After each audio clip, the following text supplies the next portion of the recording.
Greetings, system failure listeners. Nate here, and Brian, what do I say over there? We are communicating via Discord today, Brian, because you have moved to Rhode Island. Yeah. So I can't really say Brian over there. How about Brian way over there? Over hill in Underdale. Over Underdale, yeah. Well, man, how are you doing? I see you've got a coffee there. I'm sad I can't share my usual French press with you. That used to be our ritual. But I've got the French press right here, as I usually do, and I see you've got a coffee from the general store or whatever. How are you doing this morning, Brian? Well, this is some Dunkin' Donuts coffee, and it's the only place that's open. And because I don't make my own coffee, I have to settle. And I mean, Starbucks is like 7 or 8 miles away, so I had to settle for this, which is quite a bit closer. Well, that sounds unimaginably impoverished. Really, I mean, you're in a nice area there. Dad and I, our dad and I drove down with you 1 week ago today to drop off your monster hoard of junk, but I always call everyone's hoard a monster hoard. But really, you were pretty good. You did not have much junk at all relative to most people. Well, I did purge it as much as possible, and I appreciate, I know that you have a high standard regarding hoards of junk, so that means a lot coming from you. Well, the move went pretty well, and you're in a really nice area there. But you're right. Now that I'm thinking about it, it's like a mill attached to a small town, and so I guess there might not be much in the way of refreshments in that small town, apart from Dunkin' Donuts, eh? Well, there are some coffee places, but they're just closed on account of it being Easter. I see. Okay, so this is an Easter thing, and that's what's got you going to the Dunkies. Yeah. It's just, like I used to fancy myself a bit of like a Whole Food shopper, right? And I had the Chase Amazon credit card rewards, credit card, and I'd get 5% cash back and an additional 5% off on anything that was on sale at Whole Foods, which I tried to take advantage of. And so having taken the lay of the land down in here, Rhode Island, I think I can safely say that I'm now a Walmart shopper. Because well, dude, I myself made the switch. Obviously Walmart's gonna be pretty limited in the amount of healthy food you can order from there. But if if you're discerning, you can do all right. They've got some decent options. And of course, there's the new Walmart OnePay credit card, which gives you the same 5% cash back on everything you buy at Walmart. And the other thing, like Walmart has some advantages over Amazon, namely that there's stores everywhere, so it's much easier to return things. And you can get those free deliveries with the Walmart Plus membership.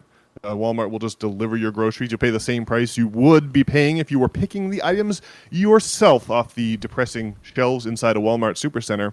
But they'll deliver it right to your door, and it's up to you whether you want to tack a tip onto that or anything. You just have to have a minimum order of $35. So I know all of this sounds like a commercial for Walmart Plus, but really, Brian, I just wanted to share with you the inside information that has made being a Walmart shopper and not a Whole Food shopper a sight easier, eh? Well, yeah, the closest Walmart is like 10 minutes away and on the way home from work. And then like the closest Whole Foods is like a half hour away. And what I figured out about the Walmart is they do have like an okay like steak, like a not one that's been dyed red. And when you pull it out of the package, the maxi pad is stained and what's left is some gray zombie flesh. Those the Walmart, the Hannaford steaks. They're as red as some boneless spare ribs from your local Chinese joint. It's deeply disconcerting, to say the least, eh? Yeah. Well, Walmart definitely has those steaks too, but they also have these other steaks. But they're only like $15 a pound for these ribeyes, and so I guess I've been trying to eat, half of a ribeye. Is the strategy. Well, yeah, I'll have to look at that. They do have some. At least on the ground beef side, you can get some organic versions, so they've got, there is like some hope at Walmart. You don't just have to resign yourself to zombie flesh, as you're saying. So yeah, welcome to the Walmart Club, Brian. You're going to love it. Yeah, I'll have to look into getting the delivery service set up and whatnot. I guess that does probably make sense given my new location. Yeah, I mean, for the low price of $0, you can hardly complain about free delivery, if you want to leave a tip. But hey, I also deliver groceries for Walmart, and most people don't tip me, so I don't feel too bad about that. Oh, nice. Well, how else is your move to Rhode Island working out for you, Brian? You must be settled in there. When I last saw you, we were, Dad and I left your apartment in a bit of a state of disarray. We moved all your junk in, but we did not organize your hoard for you. So you must have gotten well settled in over the past 7 days, eh? I'm mostly settled in. I mean, I ordered a TV stand off of Amazon, and it's one of those things where the tracking says that it's delivered, and there is like a mail room with a whole bunch of like junk in it that's not as well organized as the Hiawatha where I was before. But I'm pretty darn. I've gone and checked several times, and I'm quite certain that TV stand is not there. Yeah, that's one thing about communal mail rooms. Even in the Hiawatha, I recall when I first moved into the Hiawatha in 2020, my work sent me dual monitors, and I did not realize that they sent me dual monitors. And so one monitor sat in the Hiawatha mailroom for a full 6 months before someone in the office emailed me and saying, "Hey, you realize you have a package in the mailroom? It's been." I just didn't. My work didn't tell me they were sending it to me, so I wasn't expecting it. So you know the rest of the story. But yes, communal mailrooms, not always a good time. But yeah, there's definitely something going on with like the post office where they report packages as having been delivered to improve their metrics, but they weren't really delivered. It's quite a mess. One thing I did is I got a Roomba, so I've got that going. Oh, on. wow. Yeah. Nice. All right, you'll have to let me know how that works out.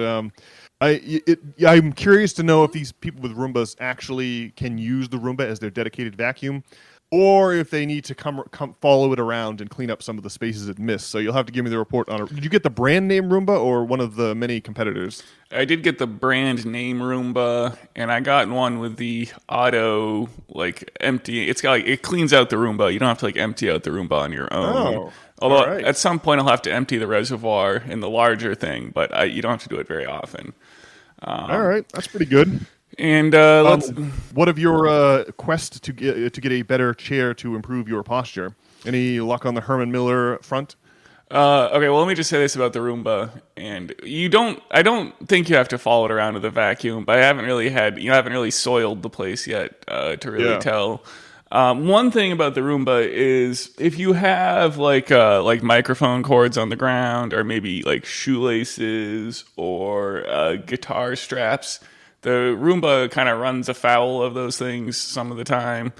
And so you kind of do have to go around and like pick up all the stuff off the ground before you activate the Roomba. Although like in my bedroom area, there's not like a lot of stuff on the ground, so it's pretty easy to have it go in there. And that's the carpeted floor anyway. And I'm just trying to stop the accumulation of dust bunnies and whatnot. And then, just the other thing about the Roomba is I had the Roomba in my bedroom, which is like, carpeted. And something about the base and the height of things, the Roomba has an easier time connecting to the docking station on like a hardwood floor. So I moved it to the hardwood area of the apartment, and that works better. But there's something about watching your little Roomba, like it's like right in front of the docking station, but it's like trying to connect and can't. That I don't know. It really tugs on your heartstrings and makes you want to shed a tear for the poor Roomba. You've anthropomorphized your Roomba, Exactly. Okay, now what was the next line of inquiry? I was just wondering if you had picked up a Herman Miller Aeron or a Herman Miller Embody chair to improve your posture. All right. Well, see, I tried to pick up an Aeron, and I had some emailings with the Madison seating people, and then I guess you did send me the other link. And I guess on the Madison seating sites, they have Aerons with different size listings, like size B and C, size. The more tankerous you are, the larger of a size you want. But aren't you saying the one you got doesn't have a size? That's exactly right. Whereas the Herman Miller Aeron chair comes in 3 different sizes, A, B, and C, depending on the size of your frame or your tankerousness, as you put it, Brian.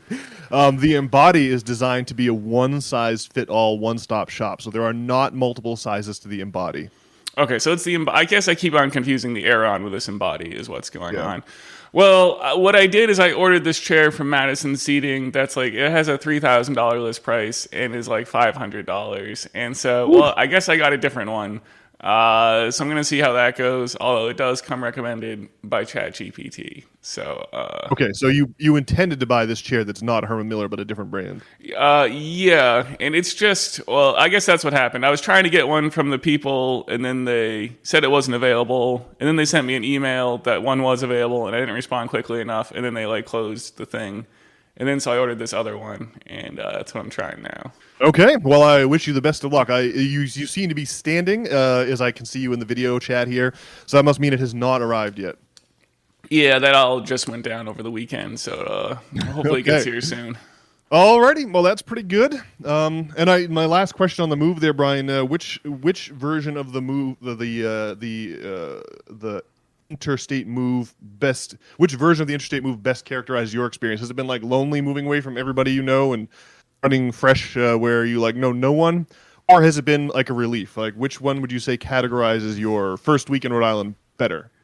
Let's see. I don't know. Maybe a bit of both. I mean, after all the hubbub of moving and whatnot, things settle down, and then like I don't know, the silence creeps in. But on the other, Yeah. on the other hand, I don't know, like the workspace, there's it's like a much better workplace than I'm at now. It's much more bustling and career orientated people. And I went to some Magic the Gathering tournaments that are quite a bit closer than they used to be. So there's that too. So, a bit of column A, a bit of column B. I see, that's good. And how is your overall morale a week after the move? I guess it's pretty good. Yep. Well, that is very good to hear. Now you're far away from your family now, and today we're recording on the morning of Latin Easter. The Greek version of Easter is next week. They reckon the date of Easter a little bit differently in the Greek church, but for those of us who follow the Latin church, today is Easter. And I will guess that your logistical plan for today is much simpler than it was back when you lived close to your family, like me and the rest of our family.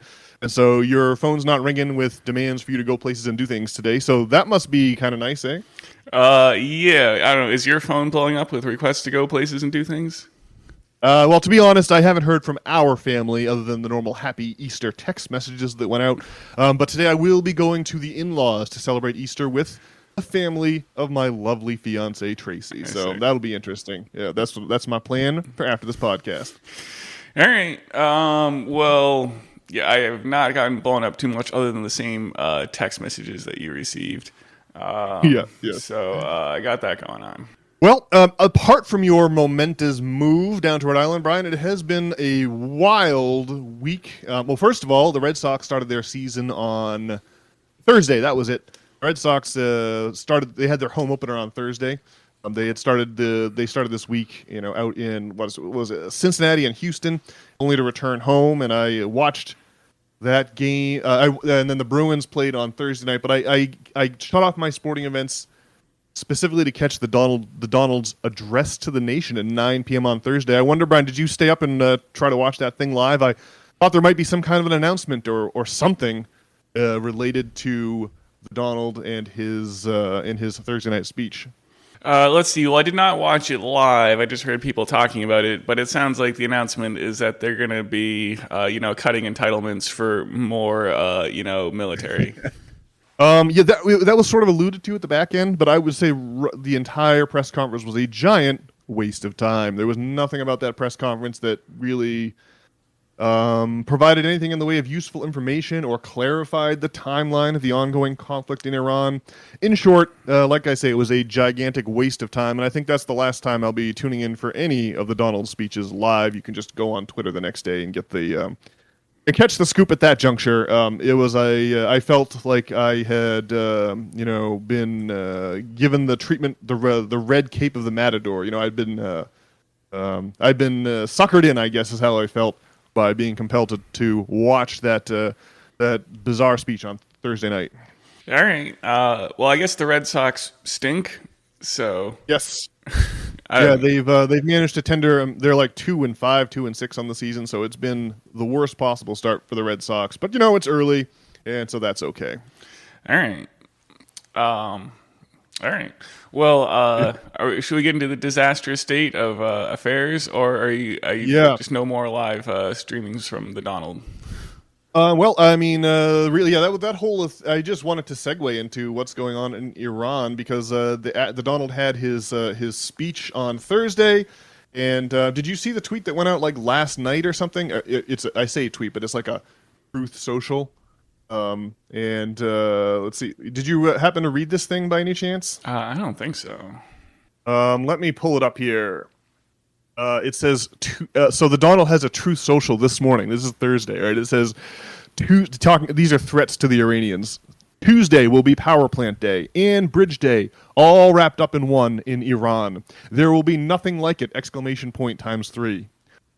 All caps, open the fucking strait, you crazy bastards, or you'll be living in hell. Just watch. Praise be to Allah, Donald J. Trump. That's absolutely pretty wild stuff there, man. I mean, it's like the same exact threats and blusters from last weekend, but like you can just see that the Donald has. I mean, this man, it seems like he has allowed himself to be talked into an escalation trap and has no way out here. I mean, this is just it's a wild tweet to be reading. A tweet.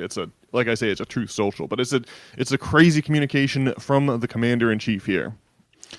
Well, it's the escalation trap. Yep, that's what Professor Zhang was talking about there. And yeah, I mean, well, we can go and blow up their bridges and whatnot, and then they're gonna, blow up desalination plants for our Gulf Coast allies and turn them away from the United States. So that's gonna be great. Yeah. We are. I mean, it just seems like the Iranians have us. They have us cornered here. Like we can rain hellfire from the air, as the Donald is indicating here, but I don't think he has the political latitude to actually send troops to invade Iran with actual boots on the ground.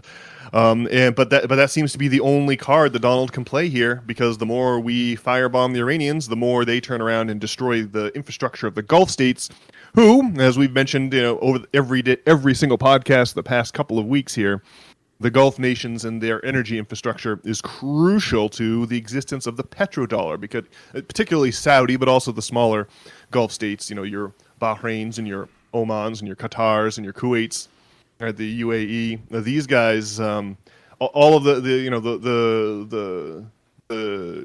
Sunni, Arab faction of the Muslim world, like all those, their oil sales are just critical to maintain the petrodollar. So the Donald has managed to imperil the entire U.S. empire, and he, with all that at risk, we've got almost nothing to gain. So it's just a strategic blunder for the ages. There are a few strategic blunders quite like this in the pages of history. It certainly is something to behold. And the other humorous part of this whole affair, if you can ascribe humor to a situation where real people are dying, is the propaganda videos coming out of Iran. Now, Brian, have you seen any of these before? They're Lego recreations of American political figures with original music, and they're hilariously mocking of our political figures. Have you seen any of these before? This is going to be a first for you. This is going to be a first. Okay, all right. So again, we don't have we are doing an audio only podcast here, although we're going to get video up and running here soon enough. But a brief search on the internet or on Twitter specifically will pull these up for you. But I think we can at least play the hilarious music mocking our political leaders, and so it's like the Iranians are like winning the. They may not be winning the war from the perspective of the air campaign and the air raids, but they're definitely winning the meme war and the larger strategic economic war. So, Brian, I wonder if you could play this little video for us, and we don't have to listen to the whole thing necessarily, but maybe just a few minutes to get the flavor of the Iranians' supremacy on the meme front. All right, here we go. Yo, Pete Hexer, this one's specially for you. You punk-ass rapist bitch, straight from Iran. Your tattoo covered clown with that cafe ink on your arm. Think you a crusader? Nah, just a drunk infidel in a fake uniform.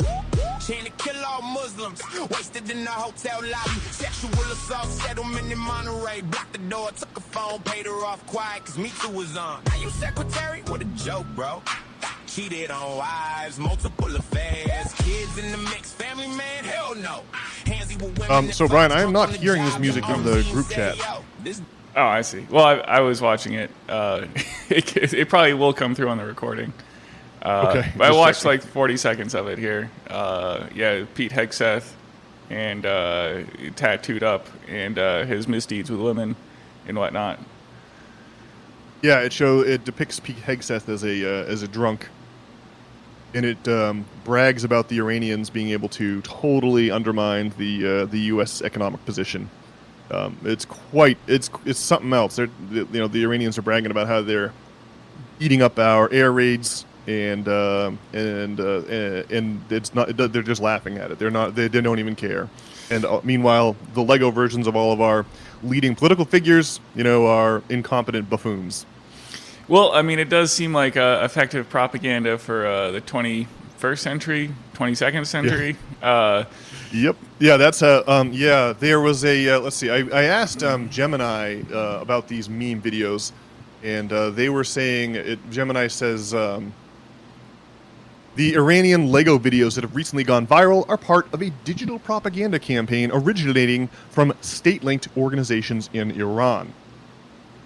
The videos are produced by the Reviat Ifath Institute, in parentheses, the Narration of Victory Institute, a state-run cultural organization in Iran that has historically produced war documentaries and media for the Iranian government. Once produced, the videos are distributed through Tasnim news agency, official Telegram channels, and on X, formerly Twitter. So that's just a little background of these videos. They are definitely war propaganda coming straight from Tehran, and man, it is funny. I have to say, I'm quite amused by these videos. I'm always excited when a new one has posted. Their use of Lego figures is particularly funny. It's particularly amusing because that's like such a Western thing. But they seem to be tuned into our culture well enough to make these priceless videos. Yeah, I mean, I don't know. I guess I don't know what the American propaganda that we're sending overseas is. I guess maybe it's like these latest. I guess American propaganda is like the Star Wars remakes are the episodes 7 through 9. And the new Star. You've seen American propaganda with. I haven't seen any American propaganda at all. I'm just saying, like American propaganda is like Hollywood, right? And I see. Yes, if that's any indication, it's it's completely bankrupt and pointless. I guess. Yeah, it's just rehashing our old myths now with like female leads in modern politics. Gotcha. Yes. Yeah, well, I can't help but notice that with respect to explicit war propaganda, we, the domestic population here in the U.S., we haven't even been propaganda. Like, do you remember prior to the invasion of Iraq, there was all of these very sober testimonies that Saddam Hussein must have weapons of mass destruction. We dispatched the late Colin Powell to the United Nations to make some highly dubious claims he knew to be false at the time.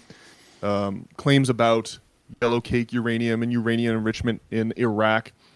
So in other words, there was a whole suite of propaganda efforts for the American population to get our support behind the invasion of Iraq in the lead up to that invasion.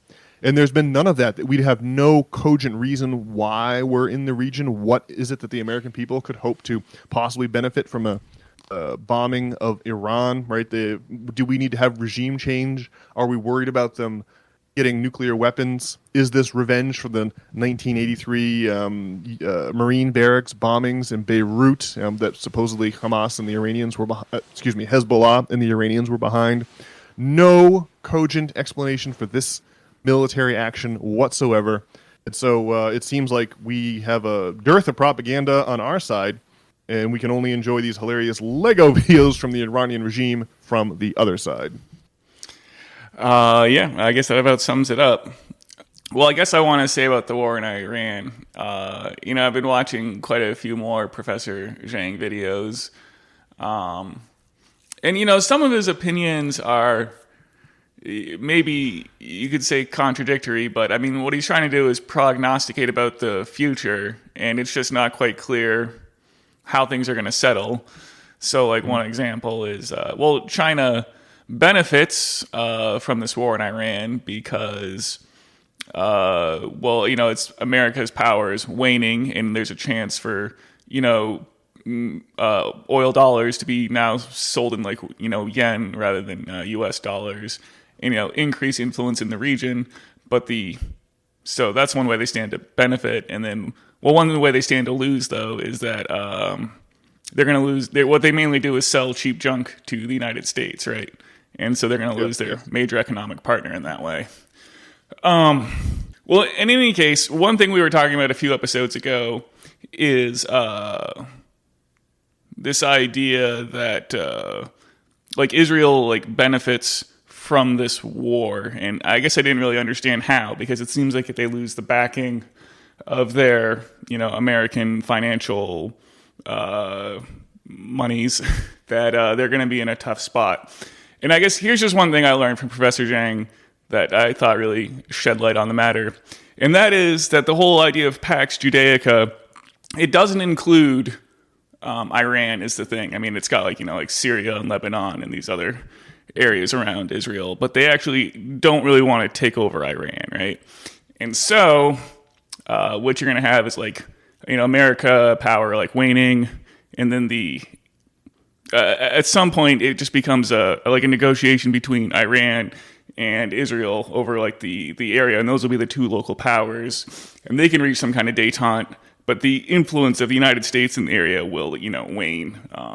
Does that make sense?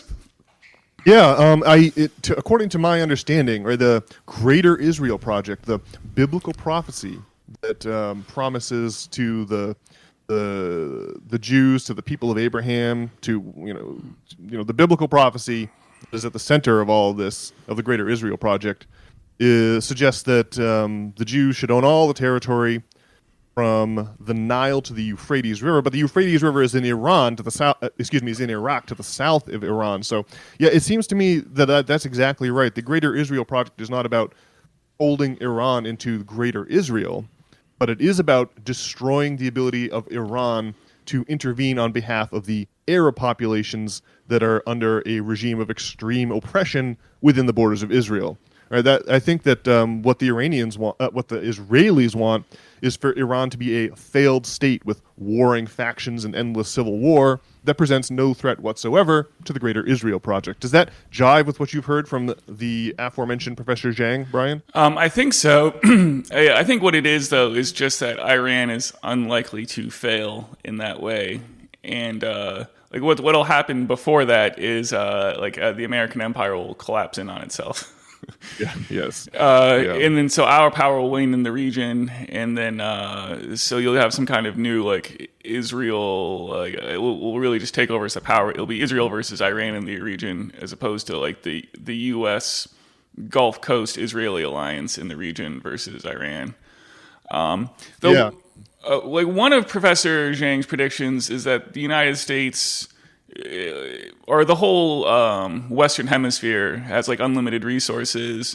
So I mean, we're gonna be in this post-cheap oil world, and it could be the case that this could work out okay, at least in the long term. In the short term, yeah, we're gonna send our troops over there to die in the Middle East for this crazy war.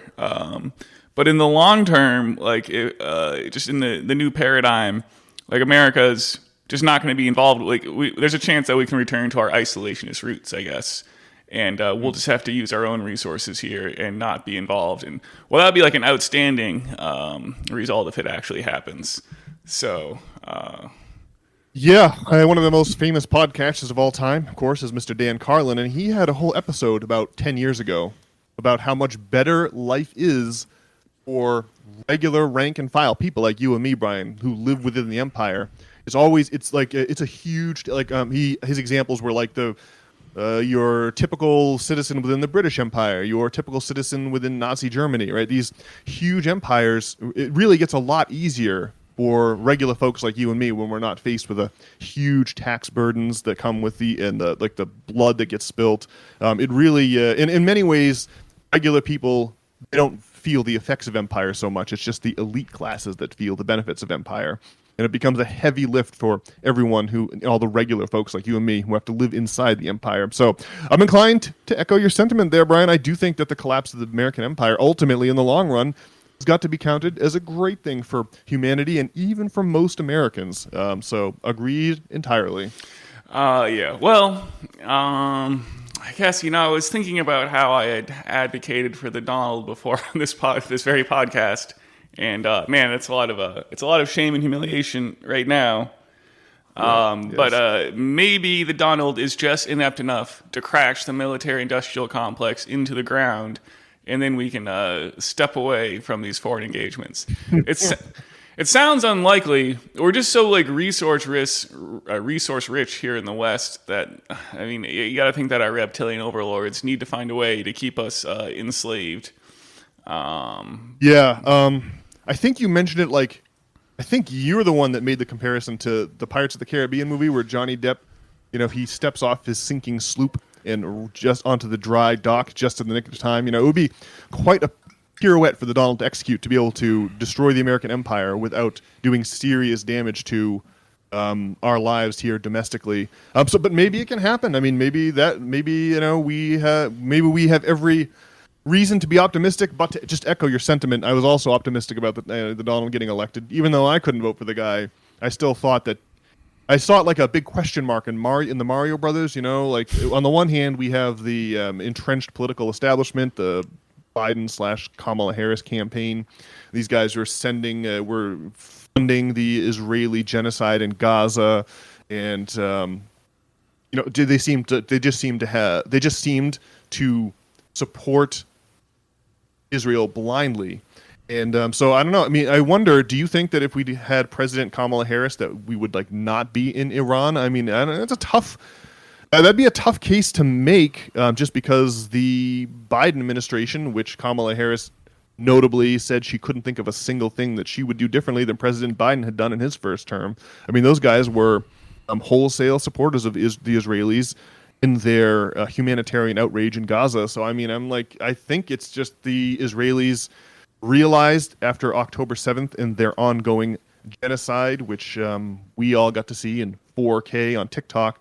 I think they realized that their window of American support was closing and that they had to begin this incursion in Iran right now or never. So I don't know. I think that if we had voted, if the Donald had lost in 2024, then it would be the Democrats who would vote for Kamala being with egg on their face. But since the Donald won, we get to have egg on our face, eh, Brian? Well, let's see. One thing is, I just don't know why we didn't pay closer attention to who the Donald's like financial backing was, and maybe like that was the whole point of having Elon Musk go out there and cause a big kerfuffle with Doge and whatnot, is like distract from his donations from the Adelsons. Like just looking at the Donald's financial backing, it seems extremely obvious what the Donald was going to end up doing. So, does Kamala, like, what if she had the same amount of like Zionist backing?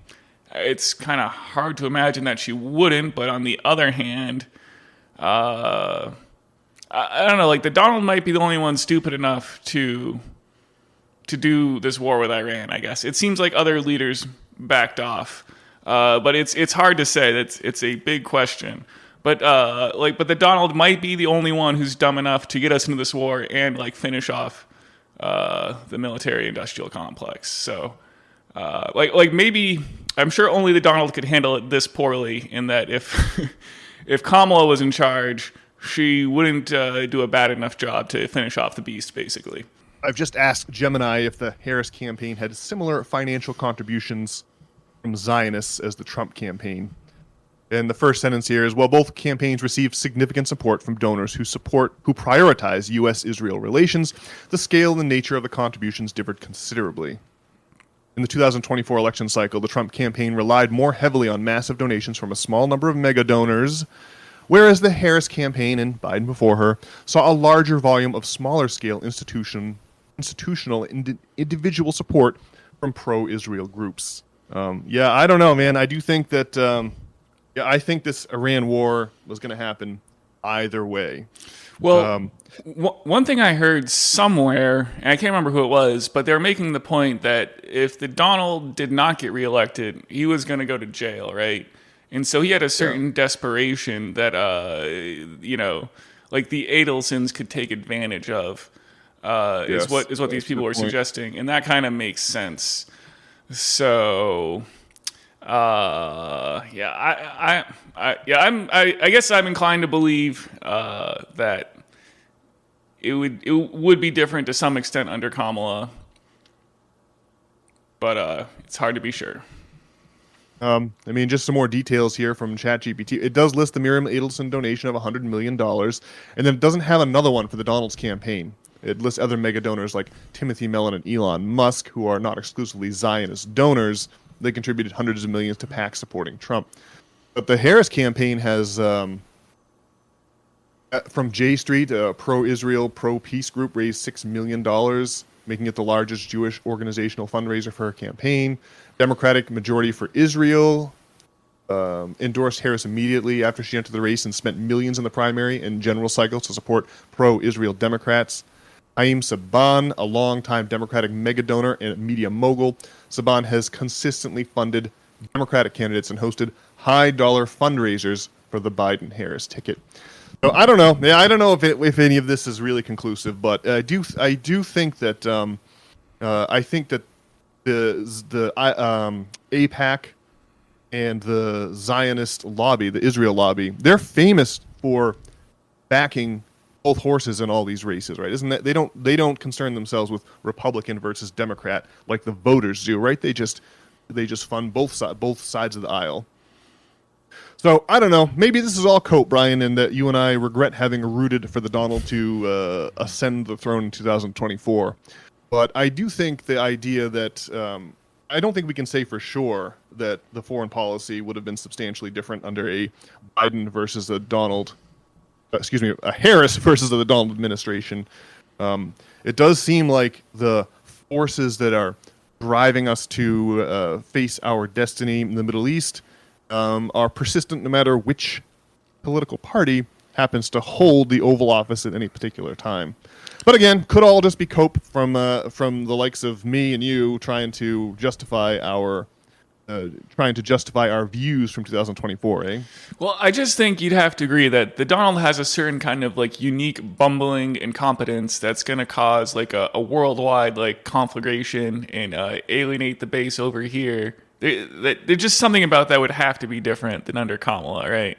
Yeah, that is very convincing. That the bumbling incompetence you point out, that is the X factor that's only on the Donald side and not on the other side. That is for sure. Well, man, yeah, it's tough going out there if all you want is like peace and domestic tranquility, because it seems like neither political party has that in store for us, eh? Indeed. Just one last thing on Iran here, Brian. Did you see the Tupac Shahid drone that the Iranians launched this week? There was like there was a picture of this Shahid drone with in loving memory of Tupac. A picture of Tupac that says "in loving memory" like taped to the drone. Did you see this by any chance? I did not. Drop Site News is reporting their Twitter account has a picture of this. It says Killuminati, which is like Eminem the rapper. He's got this alter ego, Slim Shady. You obviously, Brian, you're going to know about this, but folks listening to the podcast may not be aware that there's Marshall Mathers, right? That's the government name of the actual dude from Detroit, and then his rapping DJ persona is Eminem, right? And then that persona has another dark, like an evil twin persona called Slim Shady, right? Yeah, obviously, you're going to be familiar with this. Yeah. And Tupac, the rapper who died in the 90s, had a similar thing going on, right? He was like Tupac, that was his like his rapper persona, his DJ persona, and then he had an evil twin version analogous to Slim Shady, who was called Machiavelli. This hopefully sounds somewhat familiar. Yes. But the Iranian drone saying Killuminati on it. So I'm just going to read Drop Site's explanation because they're a news organization. They're going to cut through the morass of hip hop references here for us. It says, quote, an Iranian Shahed drone heading towards enemy targets today was seen bearing a sticker reading "in memory of Tupac Shakur" and Killuminati, referencing his 1996 album, The Dawn Killuminati, The 7-Day Theory. The album's opening track, Bomb First, My Second Reply, is about defiance, survival, and resistance to power, themes that closely mirror Iran's wartime messaging. Iranian forces and allied groups have increasingly incorporated global anti-establishment pop culture into their messaging and psychological warfare in their viral Lego videos, with references like this. Let's see here. I think that there's a note here that says this image is circulating online but has not been independently verified. And then it goes on to, pick apart some of the Tupac lyrics. I think that's a little too tedious for the purposes of this podcast. But these tracks where Tupac is rapping as his evil alter ego Machiavelli is really funny to see. To see the Iranians are fluent in this sort of culture, and in fact are using it in the parallel meme war that's going on alongside the real hot war. Maybe just a few lyrics here from this song. Yeah, Allow please. me to introduce first Machiavelli the Dawn, hysterical spiritual lyrics like the Holy Quran, West Coast riders coming right behind you, should have never fucked with me, we bomb first when we ride, please reconsider for you die, we didn't come to hurt nobody, but it's my life or your life, and I'm a bomb first. All right, that's it. All right. So they're using Tupac against us. Yeah. Well, I mean, Tupac is one of these people who was like against the establishment. Well, unless you believe the conspiracy theories involving that his mom was a CIA plant, but that's a whole different podcast for another time. I don't think the Iranians are meaning to reference that conspiracy theory. I think that they are just using an example of a rabidly anti-establishment American figure, against us in the meme war. So very clever, and I'm amazed at the sophistication of all of this. The Iranians may not have any way to counter American air superiority in their skies, but they certainly seem to have established meme superiority in cyberspace, eh? Well, I mean, Kurt Metzger is always talking about how Tupac is still alive, right? Yeah. There's a lot. There are many strata of conspiracy theories surrounding Tupac. Can you help us remember, why does Metzger think that Tupac is still alive? Like, what is the conspiracy surrounding that? Well, I just sent you this picture, and it's this guy who looks like Tupac in Cuba. It's like this selfie taken in 2011. And I don't know. I'm not that much of an expert on Tupac to say if this is Tupac, but he's wearing the red bandana, and so maybe I mean, well, there's this thing where people who aren't of your race, they all look the same, and so like maybe any black person with a red bandana like this, I might say looks like Tupac. I don't know, man. The guy, I definitely feel like my facial recognition software is pinging looking at this picture of Tupac. But on the other, like, to your point though, I mean, it could be like totally fake too. It could be an old picture of Tupac that they've just repurposed for I mean, like the Shahid drone with the picture of Tupac on it. I would need that picture to be independently verified. But dude, there's no way that this person is not a dead ringer for Tupac. It's not just that they're a different racial composition than we are. That's for sure. Well, in watching the 50 Cent's documentary about Sean Puff Daddy Combs there, I mean, the idea is that Sean Combs is like a crazy person and got like a lot of people killed, and Tupac was getting close to the notorious B.I.G. And I think Tupac was from a different record label, but the B.I.G. was under Puff Daddy's label, and he was like threatened by his relationship, and so he got Tupac killed. That seemed like wildly compelling, but on the other hand, well, there is what you were saying. I don't know a ton about how his mom being a CIA plant, but I think in general in the music industry, it is kind of like government propaganda. And so I don't know, man. Anything could be possible there. Imagine if it came out that like Tupac is alive and well, living in Cuba, and that Mr. Jeffrey Epstein is still alive and well, living somewhere where somewhere off the beaten path. I mean, the point I'm always trying to make on the System Failure podcast, Brian, is that when economic systems crumble,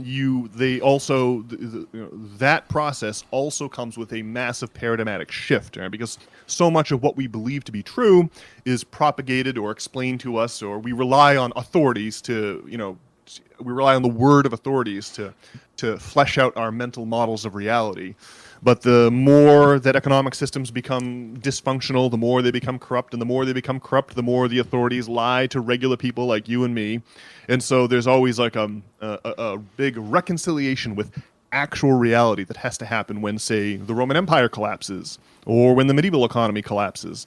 Right? I mean, the paradigm shift that typifies the fall of Rome, of course, is the rise of monotheism. Right? This is a wholesale firmware upgrade in people's conception of reality, going from the pantheon of old Greek gods to the one God, the one Abrahamic God. And then, of course, there's any number of paradigm shifts associated with the transition from the medieval economy to the early capitalist economy during the Renaissance. But one more really obvious one is the realization that the Earth orbits the sun and not vice versa. Right? That's a fundamental paradigmatic shift. Prior to that understanding, anyone could see the sun moving, quote unquote, moving across the sky. But once the illusion was shattered, it was shattered forever. And so this is the sort of thing we should expect as the capitalist economic system, born out of the Renaissance, now starts to reach the end of its life cycle. So I fully expect wholesale inversions of reality, major paradigmatic shifts, all to be in the very near future, on the timescale of just a couple of years. So it wouldn't surprise me that much if it turns out that the communal conception of reality is really a tissue of propaganda and misinformation, and that maybe a Tupac or a Jeffrey Epstein could turn out to be alive and really upset the apple cart of reality for most people, most places. Those apples are going to be spilling all over the place. Yeah, yes. So just a little brief anecdote here, just to drive home the strategic superiority of the Iranian plan here. I just was thinking about when I worked at Planet Hollywood back in the 2000s. I went to Florida. I went to college down in Florida, and for a part of that time, I paid my bills by waiting tables at Planet Hollywood, which is now the Planet Hollywood Observatory. When I was there, it was downtown Disney. Now they've changed that section of Disney up and called it Disney Springs. But the point is just this: when I was a worker at Planet Hollywood, like that you may recall, Brian, like Bruce Willis and Arnold Schwarzenegger would don the Planet Hollywood T-shirts and go around to the various Planet Hollywood locations to create a press signature, lights flashing and cameras going to try to drum up customers for their restaurants. But when I was working at Planet Hollywood in the mid-2000s, 20% of Planet Hollywood was owned by Saudi Prince Al-Waleed bin Talal, which is odd because when you think Planet Hollywood, you think like Bruce Willis and Demi Moore. I used to tell the customers that would come in and eat our delicious Captain Crunch chicken that the recipe was Demi Moore's own concoction. Almost certainly a lie. Did you ever try this, Brian? The chicken that they bred with Captain Crunch cereal? Yeah, well, we had the opportunity to go to Planet Hollywood while you were working there, once, and I think we definitely got some of those Captain Crunch tendies. Yeah, but oddly, they didn't have Saudi Prince Al-Waleed bin Talal's favorite recipes on the menu for some reaan. They should have some hummus or something. Yeah. But the fact that this man, right? By the way, this Al-Waleed bin Talal, this is the same guy who was in Las Vegas on the night of the 2017 Vegas shooting, right? And there's the conspiracy theory regarding the biggest mass shooting in U.S. history was that this was a fight for succession, and that because this guy Al-Waleed bin Talal was the chief rival for Mohammed bin Salman for the Saudi throne. And obviously, since 2017, bin Salman's the one who won that succession fight. He's the crown prince. The king of Saudi Arabia is really, really old and infirm, and he's the heir apparent. And this guy, Al-Waleed bin Talal, he got captured by MBS and tortured horribly, is the story. So it's just interesting that this dude was a 20% owner in Planet Hollywood, and it just goes to show you that in the post-1970s petrodollar version of the economy, right, how intertwined Saudi oil money is with the U.S. economy. Right? This is the weak spot that the Iranians ferreted out, and that the American public seems not to, maybe didn't understand prior to the beginning, the initiation of hostilities with Iran. But it's like the fact, the way that the petrodollar works is that the Saudi and it's the smaller Gulf states that that are also on the Saudi peninsula, they sell their dollar in U.S. They sell all their oil denominated in U.S. dollars in exchange for U.S. protection of the shipping lanes that move that oil around the world. And we are now completely failing to hold up our end of the bargain. But the broader point here is that all of that money, all of those U.S. dollars that pile up in Saudi, right? They ship us oil, and we send them our monopoly money, and they've got all this monopoly money piling up over there. And what do they do with it? They invest in our stock and bond markets, thereby propping them up. And they buy, like, buying 20% of Planet Hollywood is an example of how prevalent Saudi investment dollars are in the U.S. economy. And if they're no longer able to ship their oil around the world, if they begin selling their oil in other currencies besides the U.S. dollars, how all of that investment could come to an end and completely undermine the U.S. domestic economy. So while it's certainly the case that Iranian military technology can't reach us here in the U.S. homeland, they can certainly strike, like Captain Ahab plunging his harpoon into the hump of a white whale. They can certainly strike our economy because it's so integrated with the Gulf states that are just over the Straits of Hormuz and vulnerable to Iranian attacks. So yeah, it's really. I just thought that the Planet Hollywood example is a really easy way to understand just how integrated the Iranian oil dollars are with the U.S. economy. That's pretty funny.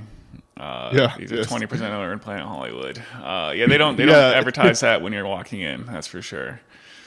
It's not part of their. It's not part of how they want to be known. But it's the reality. It's crazy. That's the same guy from the Vegas shooting too. That's absolutely insane. It sure is, Brian. You said it. And so with that, I wonder if we could pivot towards just taking a little look at the domestic economy, see how it's doing as smoke billows over Iran here in 2026.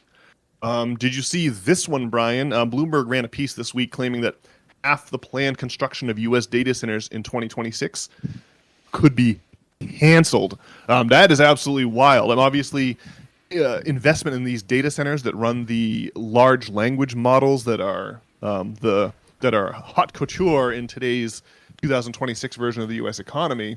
Like half of that investment stands to be canceled. That's pretty wild stuff right there. I mean, we could be looking at a popping of the AI bubble that's completely independent with the ongoing misadventures in Iran.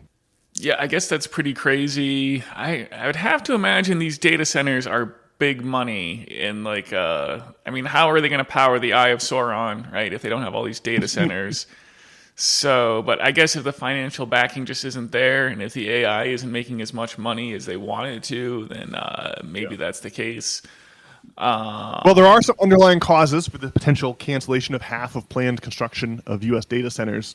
And some of them are related to the ongoing war in Iran. Number one is domestic energy prices are likely to spike as a result of the Straits of Hormuz being closed, and that fundamentally changes the calculus on the profitability of these data centers. Because as we all know, these data centers gobble up power, and oftentimes they contribute such demand to they burden the local energy infrastructure with such demand that prices go up for everybody. You've heard of the stories on Breaking Points about people whose power bills have skyrocketed because some company or another built a data center in their vicinity. I'm sure, Brian, and that really just goes to show how energy intensive these facilities really are. I guess in Ohio, they're the guinea pigs for these things, and they just take advantage of those people. But anyway. Another thing that it is related to the war in Iran is foreign investment drying up. We just said it. If the Iranians aren't, if the Saudis aren't taking in U.S. dollars because they can't ship their oil, then that's going to mean a lot fewer dollars for them to invest in our economy. And so, where Saudi Prince Al-Waleed bin Talal might have been eager to buy a 20% ownership stake in Planet Hollywood in the 1990s, the same Prince bin Talal might not have the ability to invest to put their investments towards these the build out of these AI infrastructures as they might have pre-Iran war. And then there's the other matter. We talked about this last week, but there's been huge withdrawals in the private credit section of the economy. In 2008, we got into trouble because the banks were all the big international banks were all making loans, or they were purchasing loans that turned out to not be. We're talking about mortgage-backed securities here. And these were being bought and sold on international markets, and it turned out that a lot of those loans were actually bad loans and not at all worth what they were trading for, leading to major issues on bank balance sheets. But since 2008, a lot of the questionable lending has been taken over by private investment firms, private funds. But in the last couple of weeks, since the invasion of Iran, we have had a lot of these private funds capping.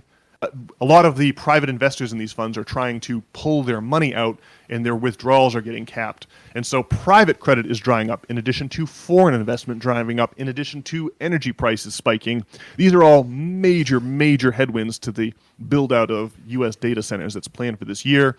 And so that's why Bloomberg is claiming that we could see a good chunk of that potential construction canceled, and a lot of investments that were planned not be made after all. It's an interesting testament to the state of affairs within the U.S. economy. Yeah, well, it makes sense. You get involved in these crazy foreign entanglements, and our economy is just not very fundamentally sound. So yeah, I mean, it's some rough waters we're going through. Yeah, it sure is. So also, did you see this, that the state of Maine, formerly your state of residence, Brian, up until a week ago, and my current state of residence, Maine could become the first state to ban data center construction. There's the Wall Street Journal ran a piece on this week. I guess the proposal is to pause all data center construction in the state of Maine until November of 2027. So, 18-month pause or something like that. So pretty good. Good on Maine for being at the forefront of putting the kibosh on these data center construction, because these data centers, not only do they suck up a lot of power, but they're also very expensive from a water perspective, because they generate a lot of heat and need to be cooled. And so in addition to putting huge strain on energy infrastructure, it's also putting huge strain on water. Availability of water, and driving people's water bills up, or sucking all the water out of a water table in a particular locality, such that people's wells are, as drilled, are no longer able to reach the water table, because the more water you suck out of it, the lower that water table falls. So that could be a major. That could be an interesting. The state of Maine is leading. What is our state motto? Dirago, meaning I lead. Reference to the North Star. Because Maine is the very northern state, and also the most eastern, most eastern location in the United States. Just interesting to see that we're leading on pushing back against these data centers. So go Maine. Well, Maine factored heavily into winning the Civil War there, with Joshua Chamberlain, and maybe they can figure into history largely once again with the banning of data centers. All right. They were trying to open one up in Scarborough, right, which is like a few towns over. And I shudder to think that what that would do to your water and energy prices.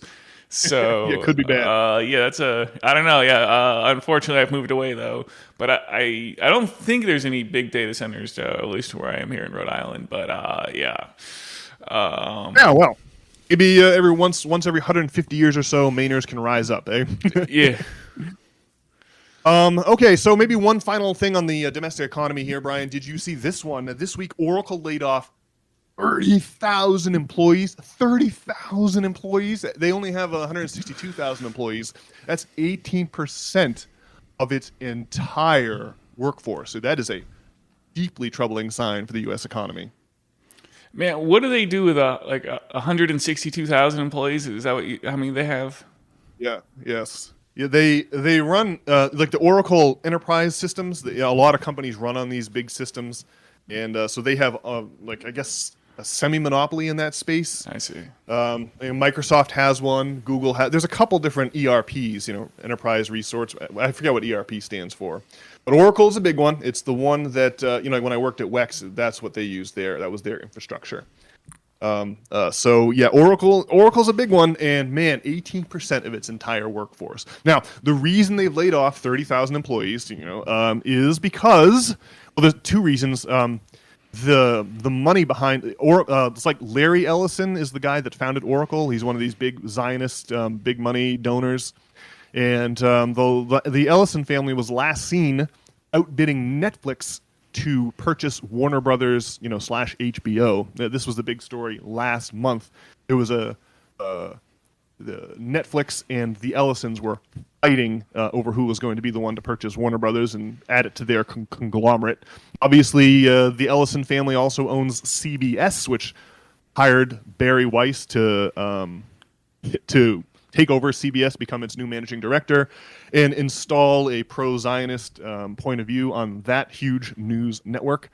And the other thing that Oracle has been doing is investing heavily in these AI data center build-outs, and it's so expensive that they're lacking the cash on hand to support all these employees. So I think that the mass layoffs at Oracle have everything to do with consolidating propaganda behind the Israeli cause, to the extent that such a thing is happening, and because of overinvestment potentially in the AI space.